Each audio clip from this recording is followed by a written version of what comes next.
all white people are racist. That statement is racist. White people can't be victims of racism. Any discrimination based on skin color is racism. No, racism only exists when discrimination carries the power to oppress. And since white people have all the power, they can't be oppressed. If they can't be oppressed, then they can't be victims of racism. Let's say the country China, what's the first thing you think about? The eyes on that.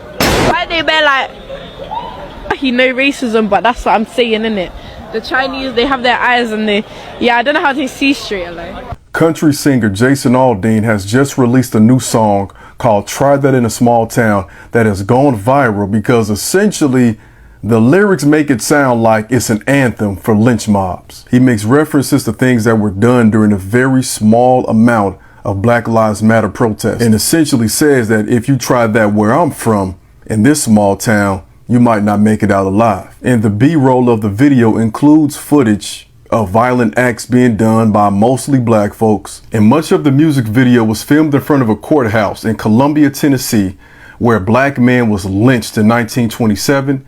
And this courthouse also served as a backdrop for the Columbia race riot in the 1940s. You're on record, man. You're on record. Good. Hey, yo! My money. Fucking take care of your fucking blocking lane. Take care of your own people. Take care of your own We are, you fucking dumbass. Then why are they dead? Why? Yeah, you want to talk like that? You care about them. Get your fucking truck out of here, man. No. You're fucking wasting my time. So? I don't give a fuck about. There's a website called policemag.com, and they ask people who are self-described as very liberal how many unarmed black men did the police kill in 2019. Half of them thought the police killed 1,000, 8% thought they killed 10,000. And then people who were self-described as liberal, 39% of them thought the police killed 1,000 unarmed black men in 2019, and 5% thought they killed 10,000. The answer was 12, according to the Washington Post database. Yeah. That's how deluded people are between what's really going on, what they think is going on. In fact, the police kill more unarmed whites every year than they kill unarmed blacks. I bet most people in this audience could probably not name an unarmed white person. Like you were born before the civil rights movement. Oh, yeah. So black people couldn't buy houses in your lifetime when you were maybe a baby. I'm well aware of that. You were 5, so you don't think there's any downstream effect? I felt oppressed at that time.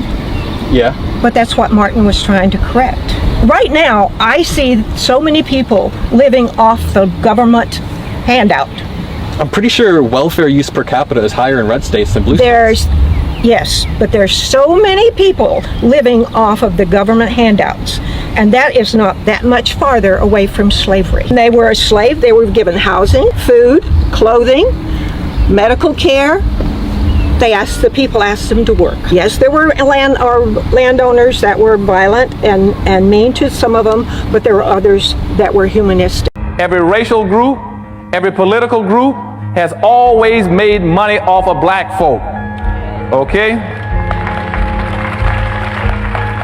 And what I'm going to start talking about in Powernomics when I come back here in the fall is to show you all one thing. I'm going to tell you time is up.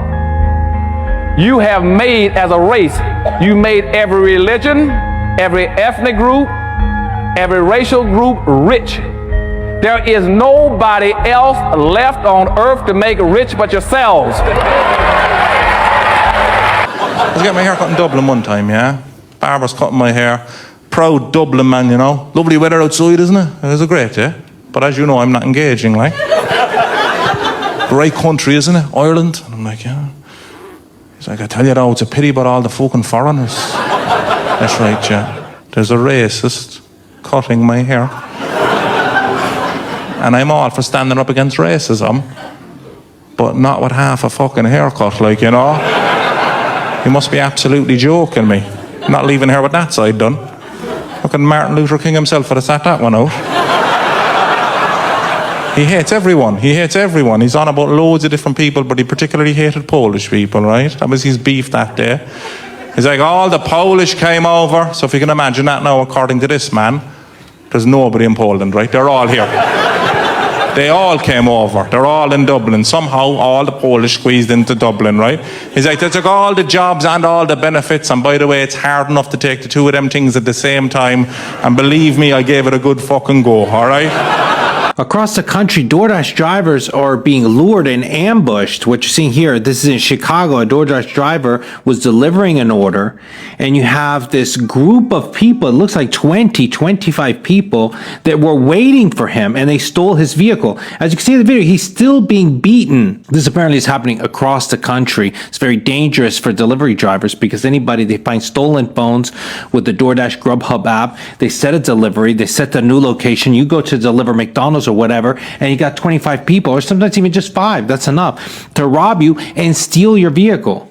You would think that these people would be safe because they're not carrying cash, but it doesn't matter. When you see this many people organized, it really makes you feel like there's just this hatred, this vitriol, the amount of anger that they have to just keep beating the guy and beating him. For what? The guy is barely making ends meet, trying to feed his family. If it was white supremacists that were ganging up on people, they wouldn't get a pass, all right? There'd be the National Guard coming in.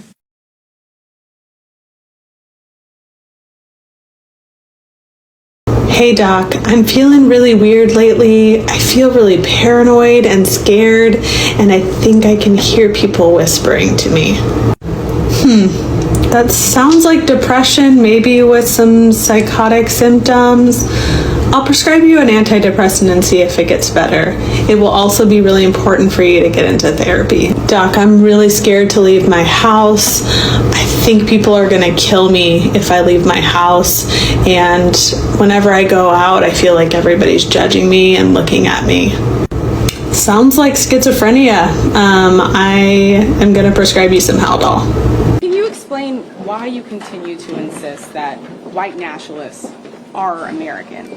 Listen, I'm totally against racism.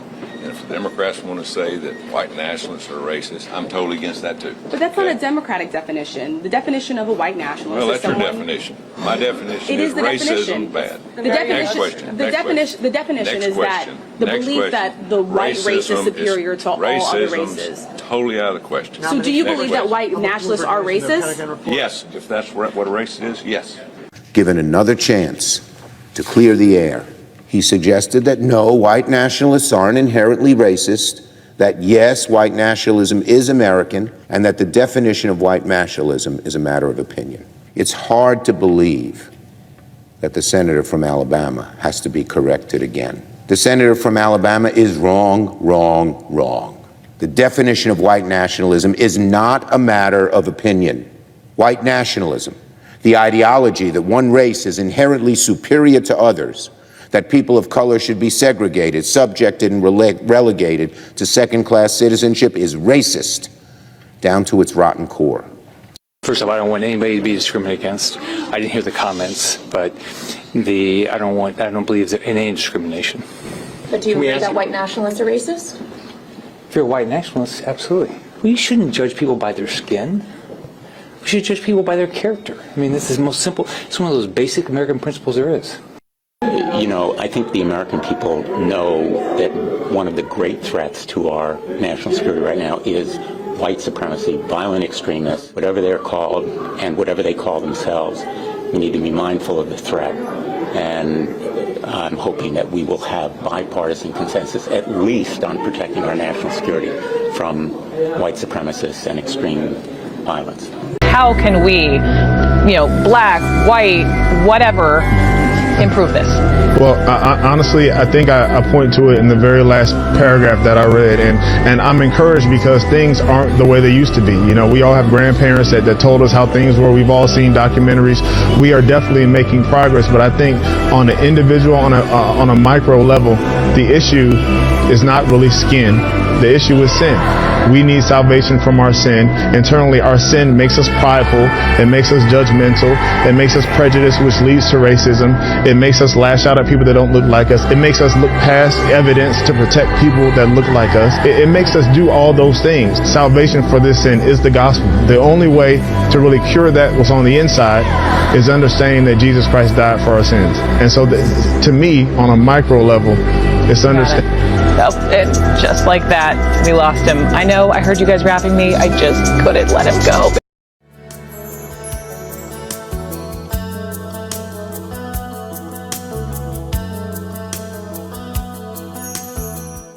Gays? Boy, you got it all wrong. I don't don't give jobs, I hire men. What do you guys find most attractive about a female? When they shut the fuck up and bend over. If you're a woman and you hit a man, you should be prepared to potentially be hit back. Stan, have you considered coming back to the board? We still don't have a chairman. No can do. Term limits, you know. And I served my 8 terms. Maybe I could be chair. Oh. Oh, wait, sweetie, I'm sorry. I cut you off. Please finish your thought. Maybe I could be chairman. Nope.